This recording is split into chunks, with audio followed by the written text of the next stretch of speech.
Hemos estado estas semanas viendo una serie de mensajes del libro de Marcos y hoy vamos a hablar del capítulo 4, versículos 26 al 34. Le he puesto como nombre a este mensaje las semillas del reino, las semillas del reino de Dios. Pero hoy, antes de entrar en los versículos, si tienes tu Biblia puedes abrir, si la tienes en físico puedes abrirla y tener tu mano ahí puesta, porque vamos a llegar ahí en un momento. Pero antes me gustaría desafiar a que veamos estos versículos y la vida cristiana en general desde otra perspectiva, una muy diferente. Y normalmente pensamos en Jesús y la primera imagen que viene a nuestras mentes cuando piensas en Jesús, ¿cuál es? Lo primero, símbolo del cristianismo, ¿cuál es? La cruz, ¿no? Voy a estar haciendo preguntas, ahí en los mensajes pueden ir compartiendo, ¿no? Entonces uno piensa en la cruz, pero ¿y si tú fueses alguien que hubiese vivido en el tiempo de Jesús? No estoy diciendo a nadie viejo, por si acaso, si tú vivieses en el tiempo de Jesús, definitivamente su vida fue tan impactante que habrías escuchado de él.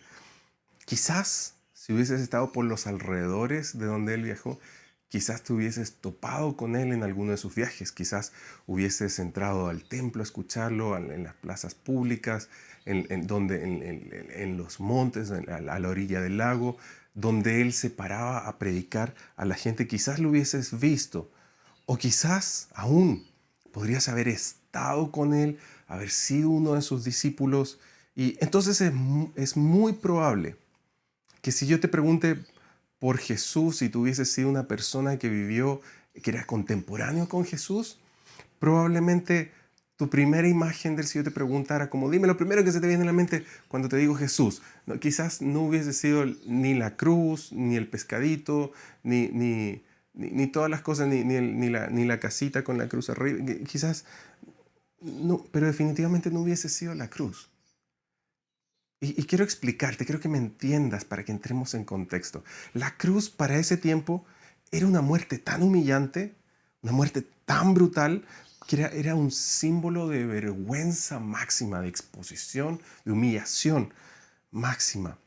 Y en el caso de Jesús, entre la gente que lo seguía, había un sentimiento contemporáneo hacia la cruz, un sentimiento como de rabia por la humillación injusta que hayan tenido que hacer pasar al Salvador del mundo, por esa muerte tan dolorosa, tan brutal, tan humillante. Y ese sentimiento, a la vez mezclado con alivio y asombro por la justicia divina y sobrenatural que Dios lo haya resucitado de entre los muertos. Sí. Por eso Pablo escribió ayudando a la gente a que entiendan la importancia de que Jesús se haya sacrificado y de la redención de los pecados. Sin embargo, cuando habla de la cruz, notamos este sentimiento como de dolor de que no está bien que alguien pase por esto. No se siente, no está bien, no está bien. Vemos en Primera de Corintios 1:18 que él dice lo siguiente. Vemos, el mensaje de la cruz es una locura para los que se pierden.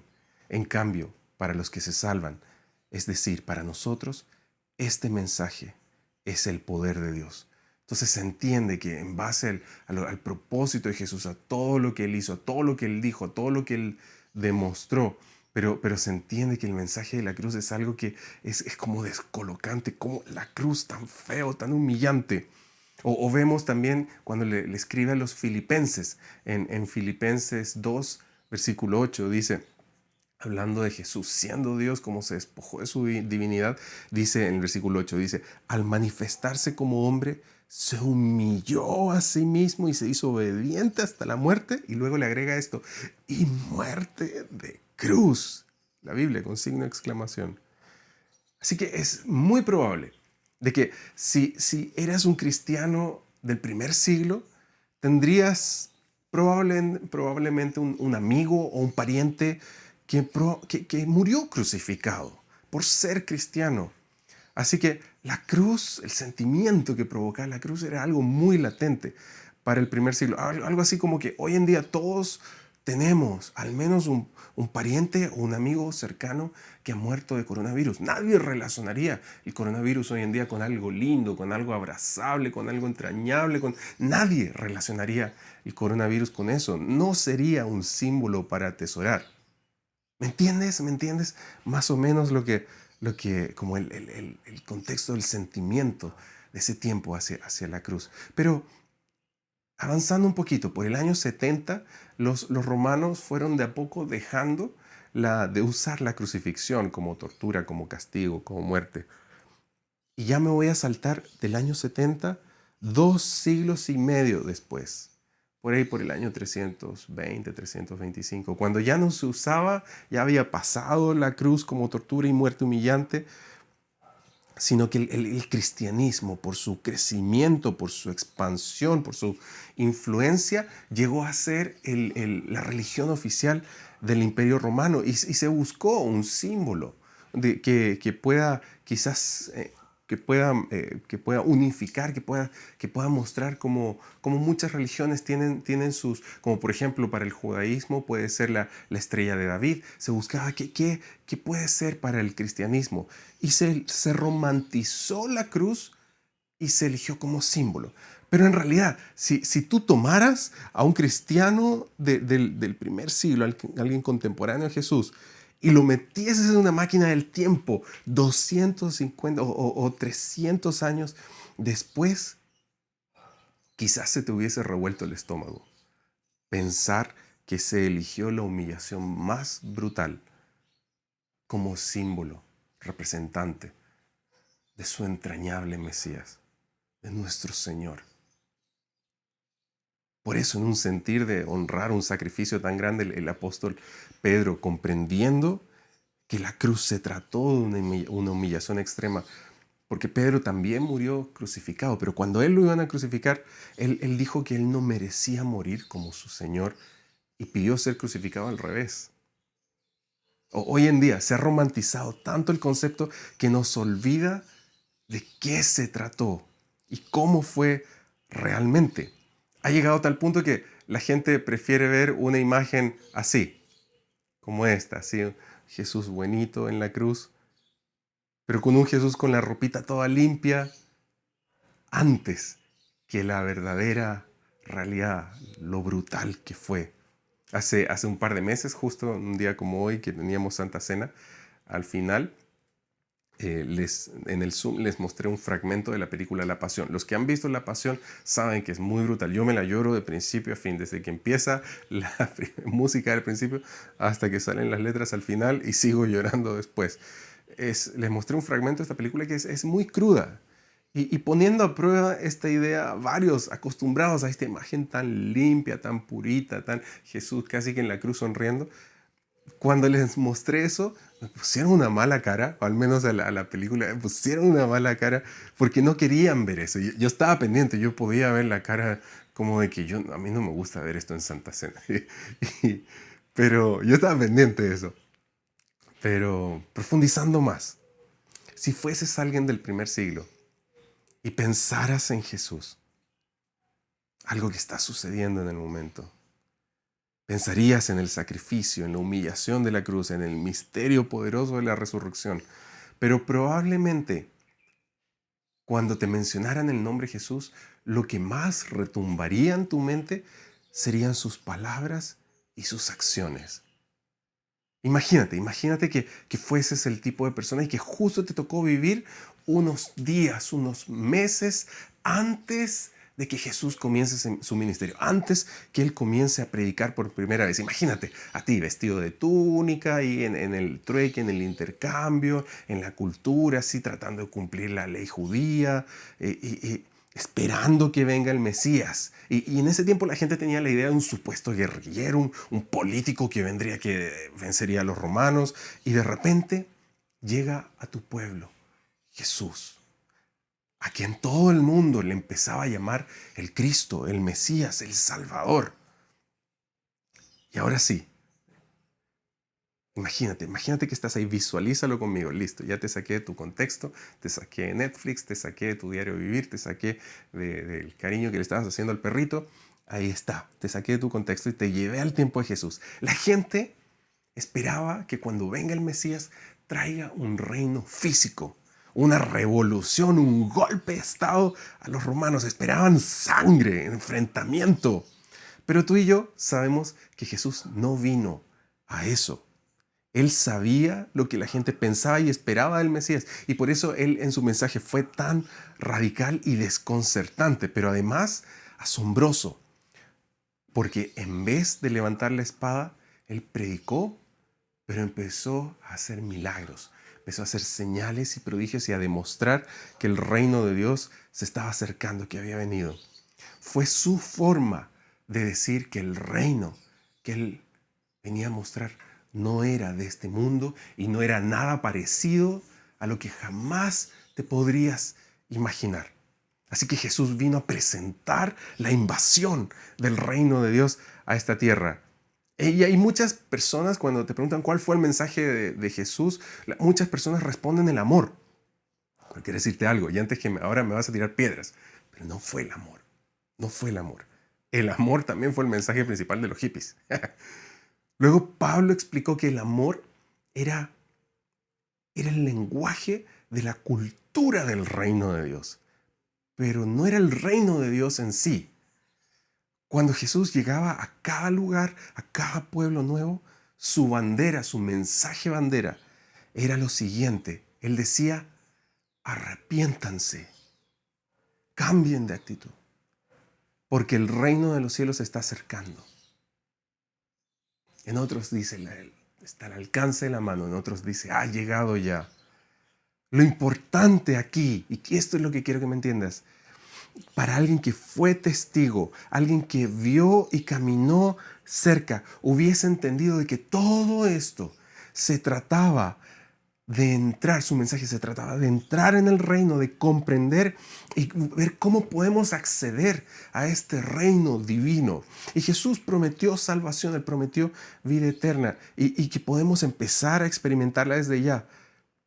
Pero cuando en tu vida ha reinado las tinieblas, cuando tú vienes de un contexto de tinieblas, de ansiedad, de que no doy más, de que necesito que venga Dios y me salve, necesitas saber hacia dónde Dios te quiere trasladar.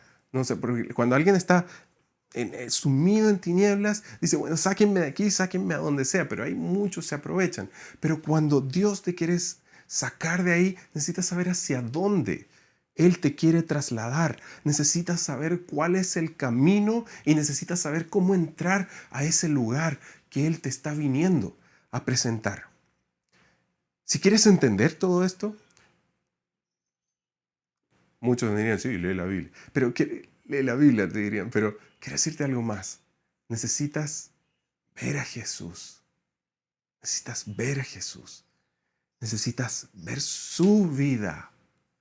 Necesitas prestar atención a sus palabras. Y necesitas no solo creer en Él, no solo creer que Él existió, no solo creer que Él murió y resucitó, sino que necesitas creerle a Él. Necesitas creer y recibir, internalizar su propuesta para tu vida, creer en sus palabras para tu vida. Y Jesús, para explicar el reino, Él usaba un método muy particular para ayudarle a la gente a entender. Él usaba parábolas. Él usaba parábolas, ¿sí? Y las parábolas son ejemplos que Jesús daba, comparaciones, historias, para ayudar a la gente a que pueda acceder a verdades más profundas. ¿Sabes lo que sería, en el fondo, lo que está sucediendo espiritual, emocional, intelectualmente con una persona cuando estaba sentada escuchando las parábolas de Jesús, cuando Jesús estaba a las masas enseñando sus parábolas? Sería equivalente a que yo haga un dibujo, una caricatura, y de una persona, ¿ya? Y me pongo a recortarlo, lo saco del papel, me pongo a hacerlo caminar y ayudo a esa cosa que era totalmente 2D, dos dimensiones, de repente lo transformo en algo de 3 dimensiones y lo ayudo a ver el mundo en 3 dimensiones. ¿Te puedes imaginar así?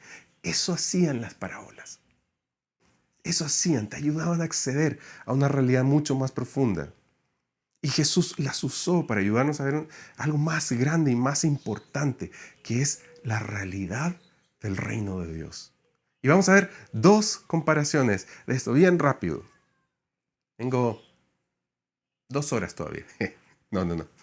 Tenemos Santa Cena, así que no puedo exceder, no puedo hacer tanto. El primero, la parábola del crecimiento de la semilla. Está en Marcos. Ahora sí, vamos a Marcos. ¿Tenías tu Biblia en el dedo en Marcos? Vamos otra vez a Marcos, capítulo 4, versículos, vamos a empezar del 26 al 29.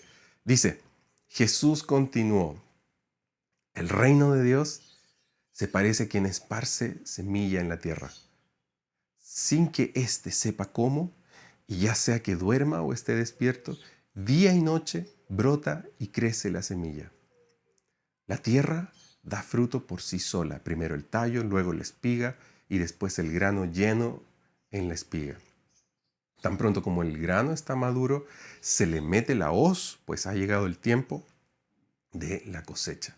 Y se acuerdan que Keila habló la semana pasada acerca de la importancia de ser buena tierra. Así que si relacionáramos estas dos parábolas, entendemos que cuando Dios siembra su palabra en nosotros, si lo cuidamos y mantenemos una buena tierra, lo que germinará en nuestras vidas, ¿sabes lo que es? Es el reino de Dios. Se expandirá el reino de Dios en tu vida. Brotará el gobierno de Dios y empezaremos a hacer su voluntad. Será como algo vivo dentro nuestro. Ahí Dios reinará en nuestros corazones e irá ramificándose, irá creciendo, irá alcanzando zonas que tú en tus fuerzas no podías alcanzar ni solucionar.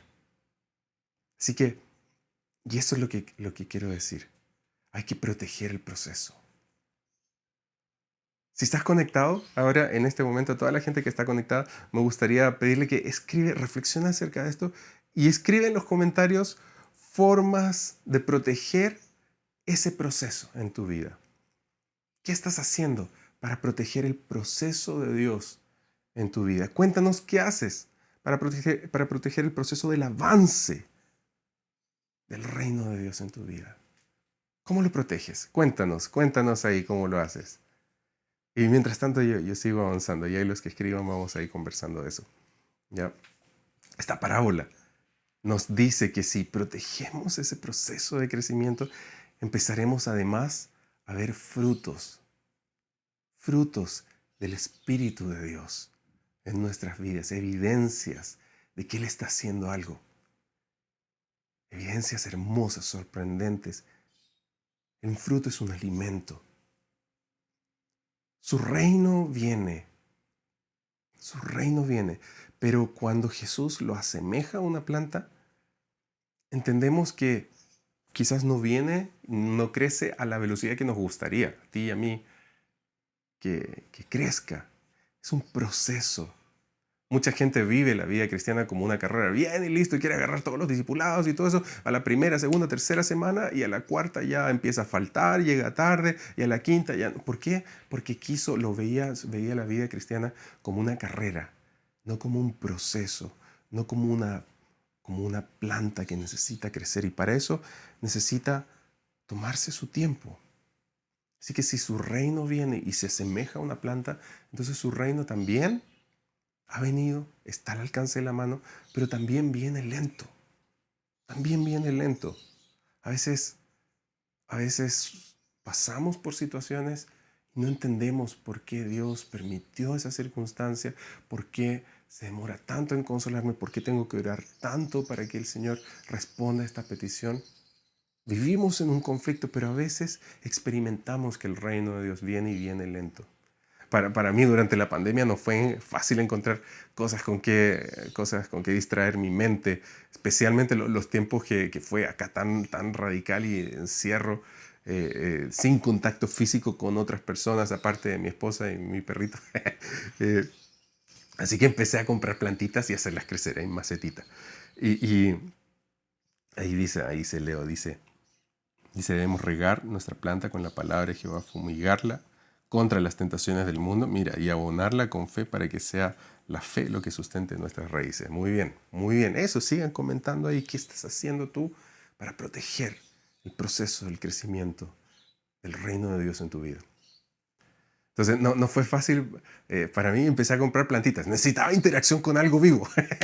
Y necesitaba verlo crecer. Necesitaba que no estoy simplemente dándome cabezazos contra la pared y volviéndome loco. Necesitaba ver, interactuar con algo. Fue como algo de proteger mi mente, proteger como salud mental.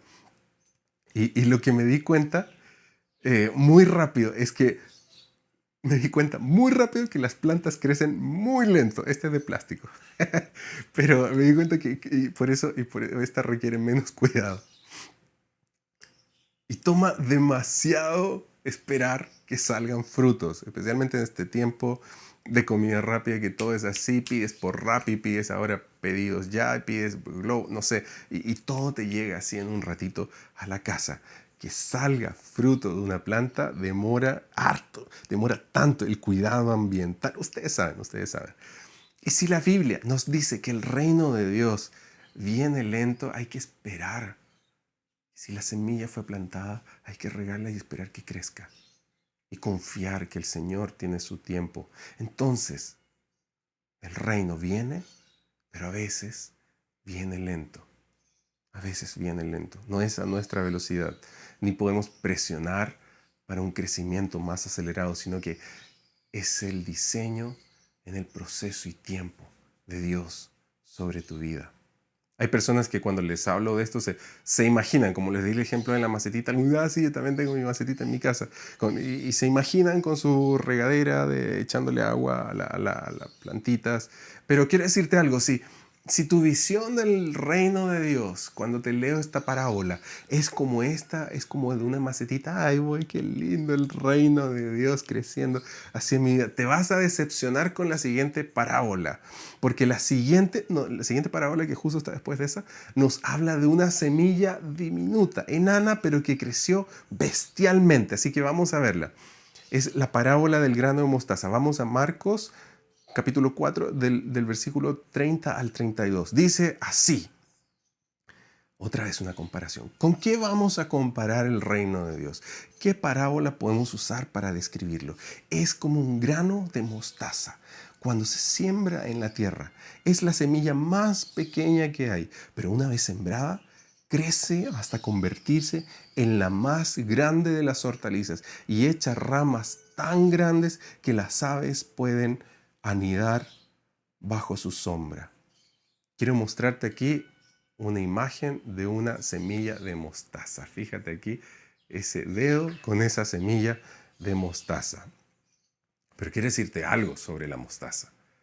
Si tú plantas mostaza, tienes que tener mucho, mucho cuidado, porque donde plantes mostaza, ahí van a haber repercusiones.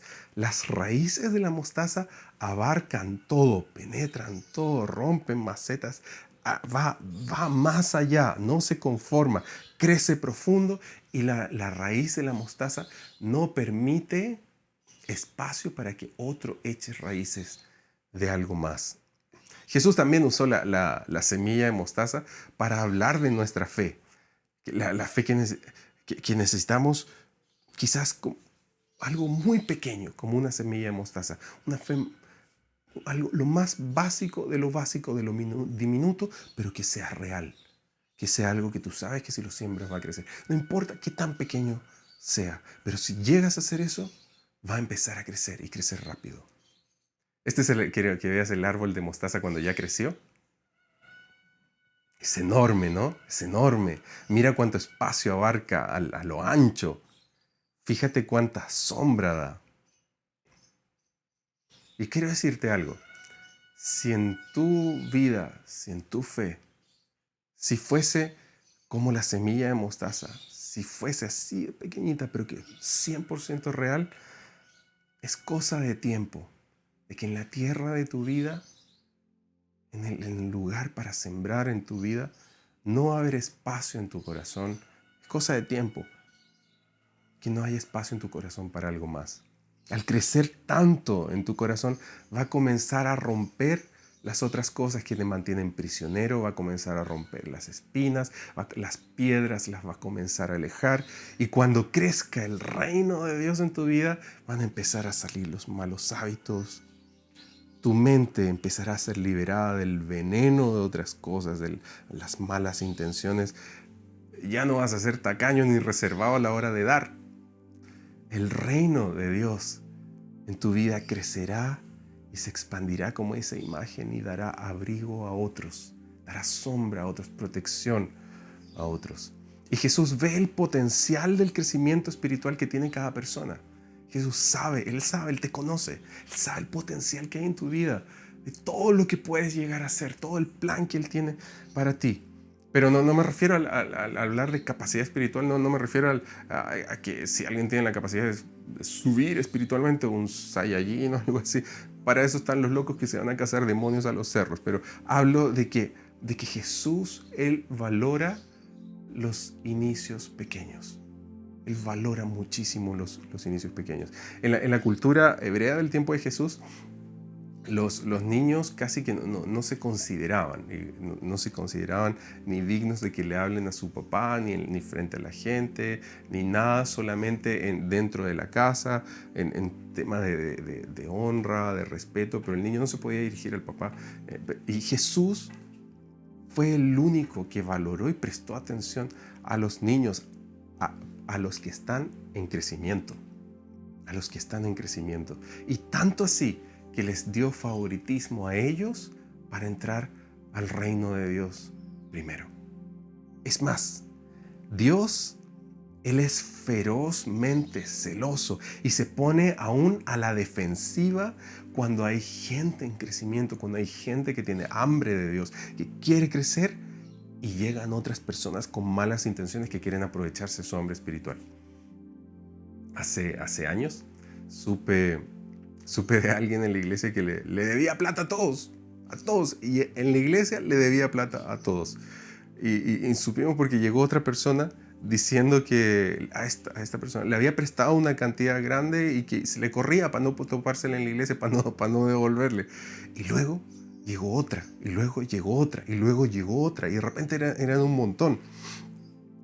Y al final, cada uno del staff pastoral nos repartimos a la gente lo que pudimos, gente de la iglesia, los equipos, para preguntar si le habían prestado recientemente dinero a alguien, y casi todos le habían prestado a esta persona, le debía plata a toda la iglesia, y hasta a los más pobres de la iglesia les debía, hasta los que no tenían, hasta ellos.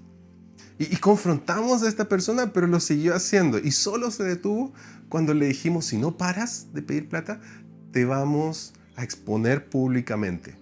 Y vamos a pedirte públicamente que devuelvas y que dejes de pedir plata prestada. Trabaja. Lo más triste, se detuvo, pero nunca devolvió. Pero lo más triste es que a muchas personas que les había pedido eran personas nuevas en la iglesia. Y se desilusionaron tanto de los cristianos de la iglesia que se fueron. Y Jesús, Él fue tan feroz para dirigirse a quienes hagan tropezar a otros en su crecimiento. Él dijo en Marcos, más adelante, el capítulo 9, 42. Mira qué brutal lo que dice Jesús. Dice: pero si alguien hace pecar a uno de estos pequeños que creen en mí, más le valdría que le ataran al cuello una piedra de molino y la arrojaran al mar. ¿Has visto una piedra de molino alguna vez? Mira. Qué grande, ¿no?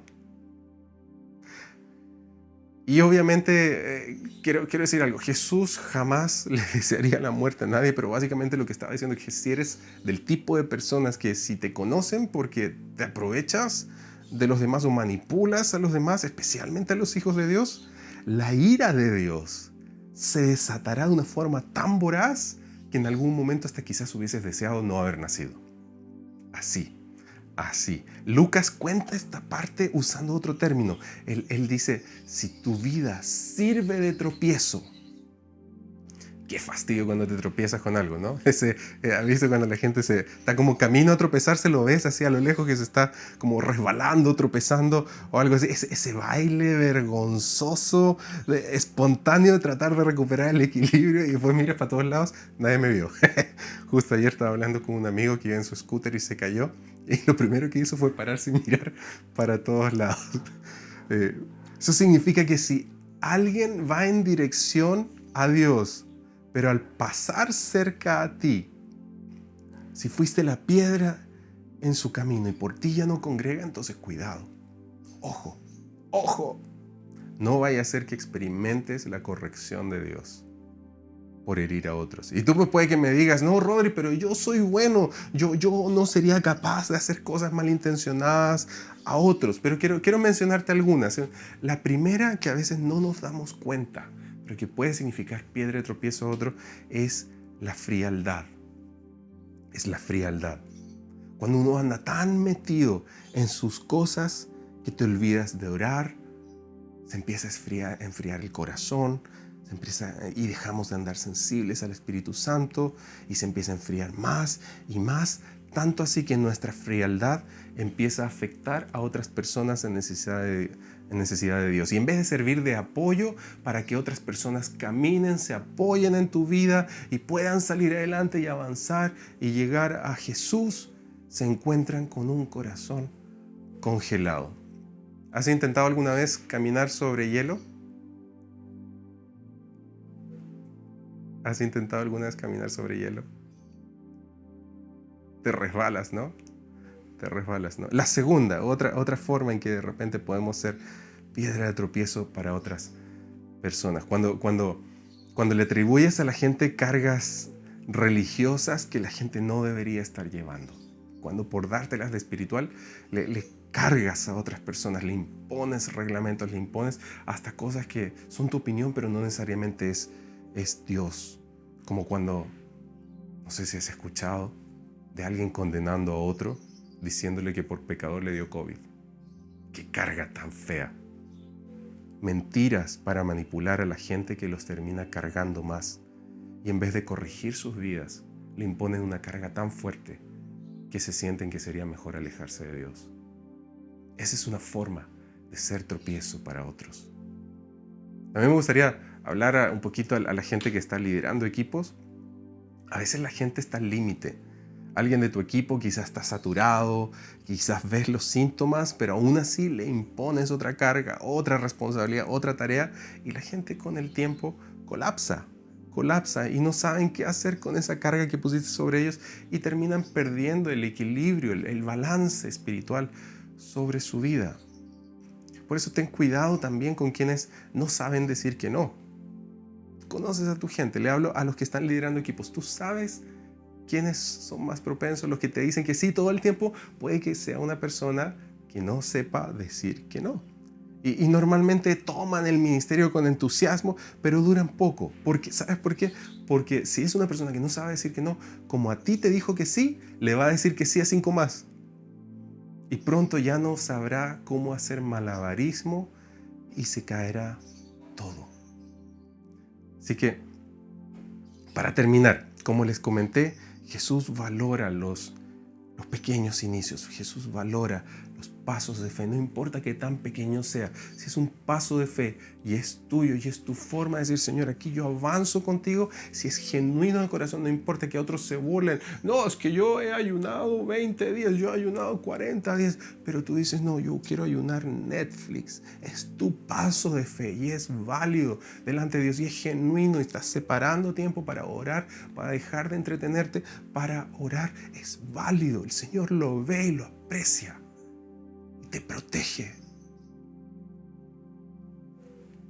Él protege los pequeños inicios, los pasos de fe. Pero quiero decirte algo. No importa que tan pequeño tu paso de fe sea, no importa que pienses que vas a alcanzar poquito porque estás dando pasitos muy pequeños. Los planes de Dios para ti son como la semilla de mostaza. Aunque tú lo veas pequeñito, su plan es enorme. Su plan es enorme como el árbol de la mostaza. Él cuida los planes que tiene sobre ti con celo. Conozco un hombre que la primera vez que fue a una viña, tenía esta concepción muy conservadora del Espíritu Santo, como muy limitada, como la macetita, de cuánto se podía mover la plantita controlada, así yo le controlo el crecimiento. Y fue un congreso con John Wimber, y primera vez que se topa con él. Y él estaba hablando acerca del Espíritu Santo. Y llegó el tiempo de ministración y Wimber dijo, ven Espíritu Santo. Y se quedó callado y se quedó a disfrutar de cómo el Espíritu Santo caía. Y si has escuchado historias de Wimber, están en internet, ahí puedes buscar en YouTube John Wimber, tiempo de ministración. Cuando él decía, ven Espíritu Santo, caía fuertísimo. Y cayó con tanta fuerza que parecía un desorden de gente por todos lados, llenas, siendo ministradas, siendo quebrantadas por el poder de Dios. En eso, Wimber notó a este tipo al fondo tieso y molesto debido a su cristianismo conservador. Se le acercó para ayudarle a entender lo que estaba sucediendo y con un tono muy gentil se acerca a Wimber y le da la siguiente ilustración. Le dice, amigo, si tocaran el timbre de tu casa y al abrir ves que es un amigo, lo invitarías a pasar, le mostrarías la sala, el sillón, lo invitarías a sentarse y quizás le ofrecerías un cafecito. Pero si cuando abrieses la puerta, si vieras un elefante en la puerta de tu casa, no le dirías al elefante pase. El elefante iría donde quiera. Se sentaría si quisiera. Se sentaría, se pararía, recorrería, se sentaría en el piano. O donde le dé la gana. Y Wimber le dice, es igual cuando el Espíritu de Dios está presente. Nosotros solo le pedimos que venga y luego Él hace lo que Él quiere en cada persona. Así como no puedes controlar un elefante, no puedes controlar al Espíritu de Dios. Y cuando digo esto, algunos han tratado de contener, lo digo porque mientras escribía esto, quiero hablarle ahora a la gente de la Viña La Molina. Yo siento que hay varios que han tratado de contener el avance, de controlar el avance, como la plantita en maceta. Ese crecimiento de Dios, disminuir el riesgo, no exponerse tanto, como una maceta, preocupándose de medir hasta dónde le permito a Dios que se mueva en mi vida. Si ese eres tú y si te has sentido identificado con esto, quiero decirte algo, te tengo una mala noticia. La semilla del reino de Dios, si ha sido plantada, aunque sea una maceta, anda despidiéndote de la maceta. Porque eso va a crecer y va a invadir toda tu casa, va a invadir toda tu vida, porque le has abierto las puertas al reino de Dios en tu vida. Es cosa de tiempo que el Señor en su amor comienza a abrir las puertas que estaban cerradas por mucho tiempo, las habitaciones que estaban cerradas y que no permitías que nadie sepa, que nadie entre. Y eso el Señor lo va a hacer porque te ama y porque quiere sacar lo que está ahí adentro, que no te hacía bien. Y lo va a hacer con amor, no te va a humillar. Y si ese eres tú, no solo tengo una mala noticia, tengo una buena. Solo riega, esa es toda tu tarea, toda tu tarea. Solo tienes que regar el proceso de Dios en tu vida. Y el reino de Dios se va a comenzar a expandir tanto que no va a haber espacio para que crezcan otras cosas. La hierba de las malas adicciones, los malos hábitos, el reino de Dios rompe las enfermedades, es cosa que crezca. Si has estado orando y pidiendo por una sanidad, que siga avanzando el reino de Dios, que siga creciendo el reino de Dios y tarde o temprano vas a encontrar esa sanidad.